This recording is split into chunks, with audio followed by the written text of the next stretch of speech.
En este vídeo vamos a repasar la unidad didáctica 2, que está centrada en el átomo, en la estructura atómica y también en la tabla periódica. Los átomos están compuestos por partículas subatómicas, protones con carga positiva, neutrones sin carga y electrones con carga negativa. Y tenemos el núcleo y la corteza. En el núcleo tendremos protones y neutrones y en la corteza electrones distribuidos en diferentes capas. En la capa 1 caben hasta 2 electrones, en la capa 2 hay un máximo de 8, en la capa 3 habrá un máximo de 18, en general en la capa n habrá un máximo de 2n cuadrado electrones. Por ejemplo, en la capa 2, 2 por 2 al cuadrado, 8. Hay diferentes modelos atómicos, ha habido diferentes a lo largo de la historia. El primer modelo atómico moderno fue el de Thomson, luego el de Rutherford y luego el de Bohr, que ya introducía conceptos de física cuántica. Luego ya tenemos el modelo mecano-cuántico, que es el actualmente aceptado, pero que no se verá este curso. Para nuestros intereses nos vale el modelo planetario de Rutherford, que tiene muchas limitaciones, pero que nos sirve para hacernos una idea de cómo es el átomo, que es un espacio básicamente vacío, donde tenemos la mayor parte de la masa concentrada en el núcleo positivo y luego los electrones que estarían orbitando alrededor del núcleo como los planetas orbitan alrededor del Sol. Los átomos los representamos así, siendo E el símbolo del elemento. Un elemento químico es un tipo de materia formada por el mismo tipo de átomos. Luego tendríamos el número atómico, que es el número de protones, el número másico, que es el número de protones más el número de neutrones, y la carga, que es número de protones menos número de electrones. El número atómico es lo que define a un átomo como un elemento concreto. ¿De acuerdo? Nosotros definimos un elemento concreto por su número atómico Z. Y en el caso de ser un átomo neutro, pues el número Z también coincidirá con el número de electrones. Esto no ocurre en el caso de iones.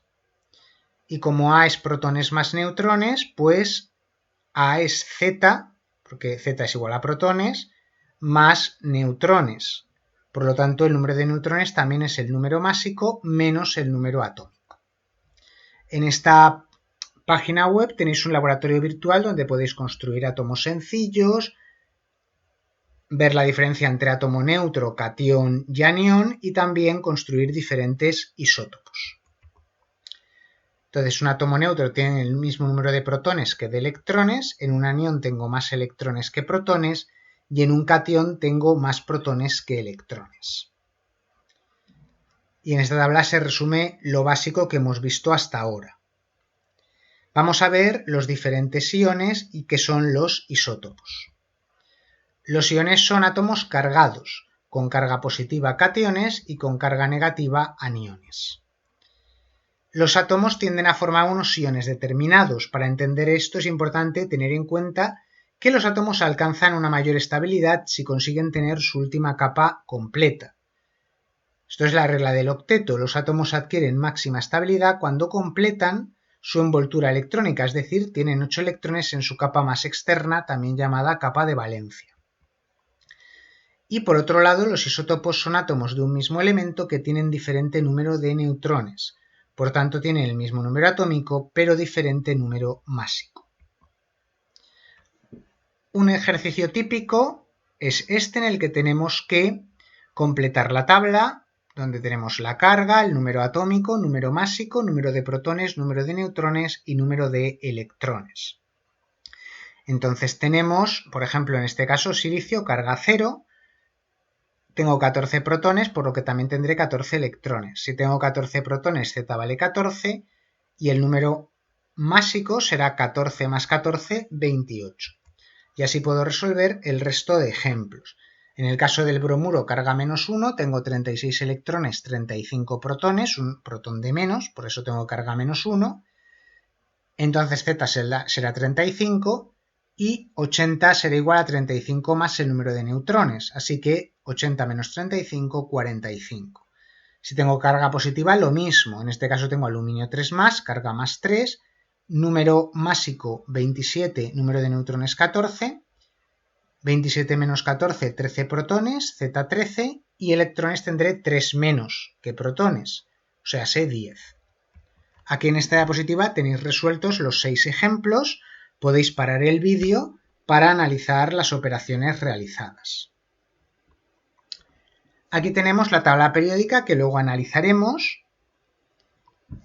Tenemos diferentes grupos y diferentes periodos.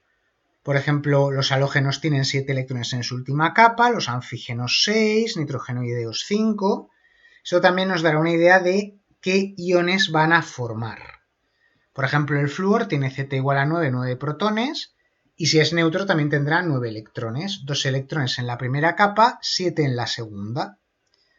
Para completar su última capa y quedarse con 8 electrones, tendrá que ganar un electrón, de forma que se quede 2 electrones en la primera y 8 en la segunda, así que el flúor, el átomo de flúor, tenderá a formar un ion negativo, fluoruro.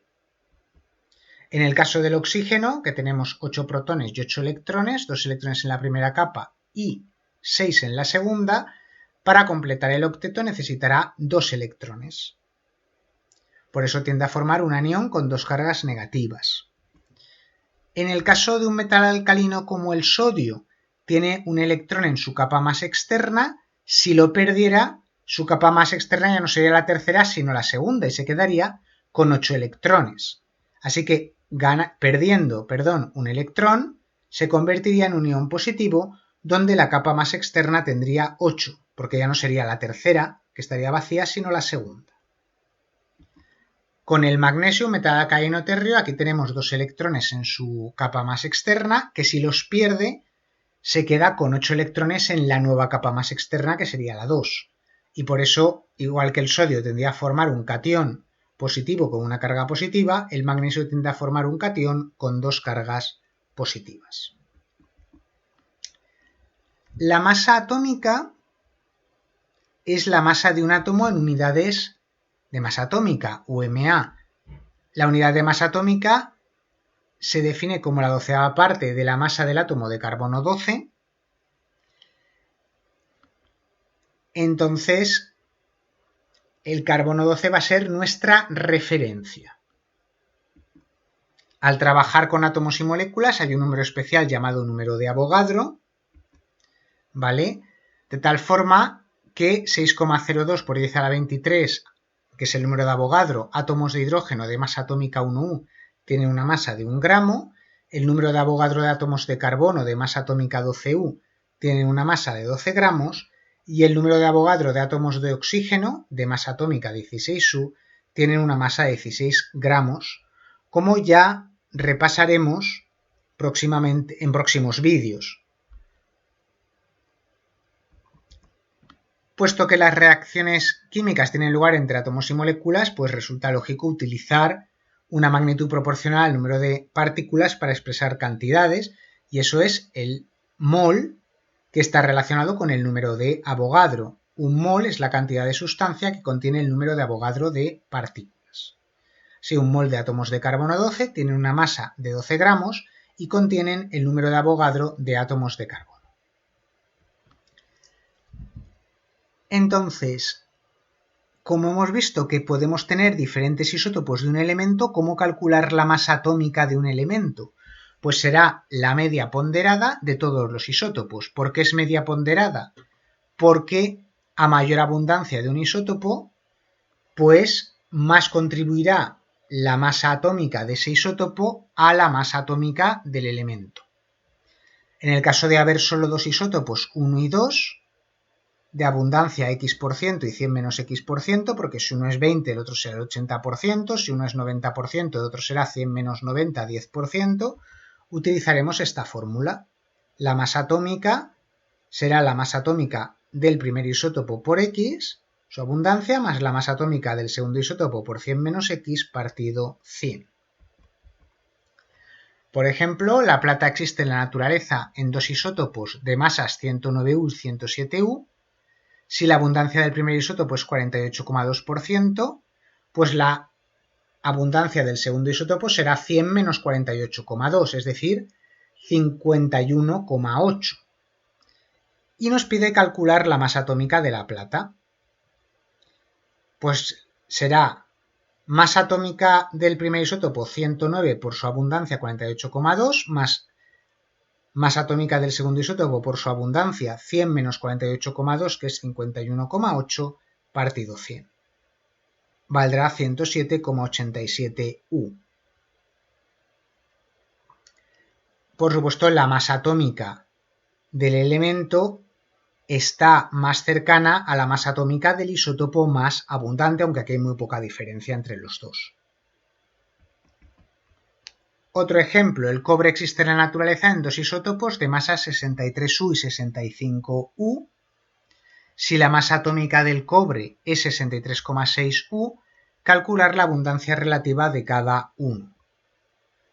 Pues si la abundancia del isótopo con masa 63U es X, la abundancia del isótopo con masa 65U será 100 menos X, así que la masa atómica total 63,6 será 63 por U más 63U por X más 65U por 100 menos X partido 100. Resuelvo esta ecuación de primer grado, pasando esto al otro miembro multiplicando y resolviendo estas operaciones. 63X más 65 por 100, 6500 menos 65X. Resuelvo y me queda que X vale 70. Así que la abundancia del isótopo cobre 63 es del 70% y la del isótopo cobre 65 es del 30%. Otro concepto importante referente a los isótopos es el tiempo de vida media o el tiempo de vida. ¿Vale? La vida media de un isótopo radiactivo es el tiempo que pasa desde que una cantidad determinada de muestras se reduce a la mitad. Así, si la vida media del carbono 14 es de 5.730 años, pues al cabo de este tiempo la muestra que tenía se ha reducido al 50% y al cabo de los mismos años se reduce a la mitad de la mitad, 25%. Por tanto, al cabo de 11.460 años, solo quedará un 25% de carbono 14 en relación con la cantidad actual en la naturaleza. Otro ejemplo, si tenemos una muestra de 100 gramos de un isótopo radiactivo cuya vida media es de 30 años, pues al cabo de 30 años quedarán 50 gramos, al cabo de 60 años quedarán 25, al cabo de 90 quedarán 12,5 gramos, se va reduciendo a la mitad. Y ya por último vamos a hablar de la tabla periódica, que consiste en la ordenación de los elementos según su número atómico creciente en grupos o columnas y en filas o periodos, de tal forma que en la misma columna tenemos elementos con propiedades análogas por tener el mismo número de electrones en su capa más externa. En la tabla periódica es muy importante pues saber dónde están los metales, los no metales, los metaloides, los gases nobles, como hemos visto en una diapositiva anterior, y también conocer la posición de los elementos representativos, los metales alcalinos, los metales alcalino-térreos y luego los grupos 13 a 18, los gases nobles, halógenos, anfígenos, nitrogenoideos, carbonoideos y elementos térreos. Y con esto ya habría terminado el repaso de esta